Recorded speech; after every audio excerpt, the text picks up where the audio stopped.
మన రక్షకుడైన యేసుక్రీస్తు నామములో అందరికీ వందనాలండి.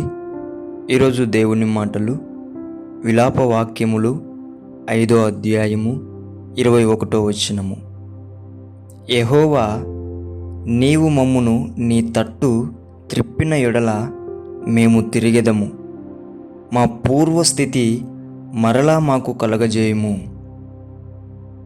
చాలామంది దేవుని బిడ్డలందరూ కూడా మంచిగా ఆరాధించేవాళ్ళు, ఒకప్పుడు మంచిగా వాక్యం ధ్యానించేవాళ్ళు, మంచిగా ప్రార్థన చేసేవాళ్ళు. ఎన్ని కష్టాలున్నా ఎన్ని బాధలున్నా అవన్నీ దాటుకొని దేవుణ్ణి మహిమపరుస్తూ దేవుణ్ణి కీర్తిస్తూ సంతోషంగా గడిపేవారు. కానీ మధ్యలో ఒక శోధన రావడం వలన, అనారోగ్యం,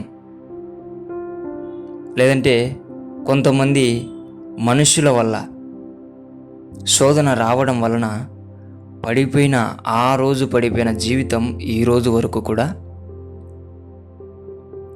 కోలుకోలేక, తిరిగి దేవునిలోకి రాలేక చాలామంది బిడ్డలు ఏడుస్తూ ఉంటున్నారు.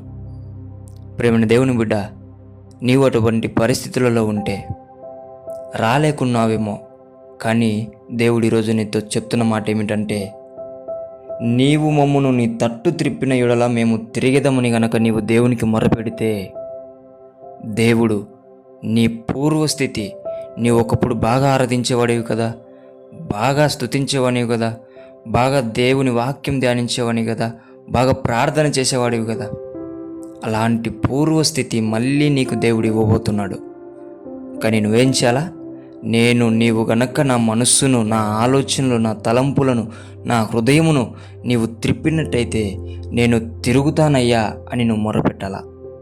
దేవుడు నీ జీవితంలో నీకు మంచి పూర్వస్థితి, దేవునిలో ఒకప్పుడు ఎలా అయితే సంతోషంగా ఆనందంగా ఎదుగుతూ ఉన్నావో ఆ పూర్వతి స్థితి నీకు దేవుడు ఇవ్వబోతున్నాడు. నీవు నమ్మి ఆయనకు మొర్రపెట్టు. దేవుడు గొప్ప కార్యం నీ జీవితంలో చేయునుగాక. ప్రార్థించుకుందాం. యేసయ్యా, మీకు వందనాలు, స్తోత్రాలు ప్రభువా.